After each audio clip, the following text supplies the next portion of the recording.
எல்லாருக்கும் வணக்கம்.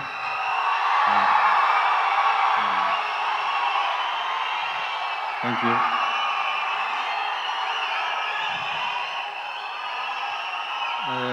இந்தியன் சினிமான்னு எடுத்துக்கிட்டிங்கன்னா, இந்த மாதிரி நிறையா பாலிவுட், கோலிவுட், டோலிவுட், சாண்ட்ல்வுட்னு நிறையா வுட்ஸ் இருக்குது. அதுக்கெல்லாம் பிஹைண்டில் ஒரு முக்கியமான வுட்டு ஒன்று இருக்குது. அதுதான் த பிஹைண்ட் வுட்ஸ். அவங்க பண்ணுற நிறையா ஆர்டிகல்ஸ், ஷோஸ், விமர்சனங்கள் எல்லாம் பார்த்துருக்கேன். அதில் பப்ளிக்னுடைய ஒப்பீனியன் கேட்டு பண்ணுறது வந்து அவங்களுடைய ஒரு ஸ்பெஷாலிட்டின்னு சொல்லலாம்.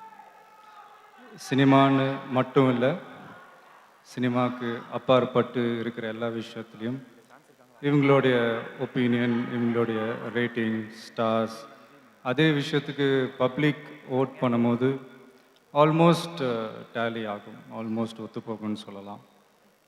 ஸோ அந்த விதத்தில் ஒரு சின்னதாக ஒரு ஆர்டிக்கல் விமர்சனத்துக்கே இவ்வளோ மெனக்கெடும்போது இந்த மாதிரி ஒரு ஃபங்க்ஷன் பண்ணுறப்போ எவ்வளோ மெனக்கெட்டிருப்பாங்க. ஸோ இப்படி ஒரு பிரம்மாண்டமான ஃபங்க்ஷன் பண்ணுற மொத்த பிஹைண்ட் வுட்ஸ் டீமுக்கும் என்னுடைய பாராட்டுகளை தெரிவிச்சுக்கிறேன். அதாவது ஒரு சின்ன விஷயம், நான் தான் அங்கே உட்காரும் போது யோசிச்சுட்டு இருந்தேன், பேசலாமா வேணாமா இந்த மேடையில். பட் சரி, ஓகே, பேசுறதில் ஒன்றும் தப்பு இல்லை. அதாவது என்னென்னா, நான் நல்லா இருக்கணும்னு நீங்கள் நினைக்கிறீங்க, நீங்கள் நல்லா இருக்கணும்னு நான் நினைக்கிறேன். ஆனால் நம்ம எல்லாருமே நல்லா இருக்கணும்னு நினைக்கிறவங்க நல்லா இல்லைங்க, விவசாயிங்க.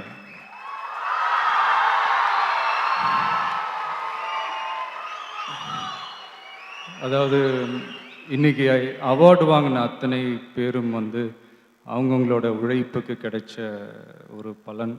ஆனால் எந்த பலனும் கிடைக்காம இன்னைக்கு போராடிக்கிட்டு இருக்கிற விவசாயிகளை நினச்சா கொஞ்சம் வலிக்குதுங்க. இந்த உணவு, உடை, இருப்பிடம்லாம் சொல்கிறோம், அதில் உணவுக்கு வேற முதலிடத்தை கொடுக்குறோம். ஆனால் அதை கொடுக்குற விவசாயிக்கு பசி ஈஸியாக தீந்துறதுனால தான் நாமளாம் அவங்கள பற்றி அதிகமாக நினைக்கிறது இல்லையா நம்ம தெரியல. அதாவது காசு கொடுத்தா கூட சாப்பிட்றதுக்கு எதுவுமே கிடைக்காதுன்ற ஒரு நிலைமை வந்தால் தான் நாமளாம் புரிஞ்சுக்கவும் என்னமோ தெரில. இது வந்து அவசியம்ன்றத விட அவசரமும் கூட. ஏன்னா ஆல்ரெடி நமக்கு வந்து ஆரோக்கியம் இல்லாத உணவு தான் கிடைச்சிக்கிட்டு இருக்கு. இப்போ கூட நம்ம முழிச்சிக்கலன்னு வைங்களேன், அடுத்த சந்ததிக்கு இது கூட கிடைக்காது. ஒரு அது என்ன சொல்கிறது, சும்மா ஒரு எக்ஸாம்பிளுக்கு சொல்கிறேன். ஒரு கடையினுடைய ஒரு முதலாளி, எனி முதலாளி தான் உற்பத்தி பண்ணுற ஒரு பொருளை வந்து இன்னொரு கடையில் போய் வாங்க மாட்டான். ஃபார் எக்ஸாம்பிள் சொல்ல போனால், ஒரு நகை கடை ஓனர் இன்னொரு நகை கடையில் போய் நகை எடுக்க மாட்டார். ஒரு ஜவுளி கடை ஓனர் இன்னொரு ஜவுளி கடையில் போய் துணி எடுக்க மாட்டார். ஆனால் ஒரு விவசாயி மட்டும்தான் ரேஷன் கடை க்யூவில் நிற்கிறான். அதுவும் எதுக்குன்னா இலவச அரிசி.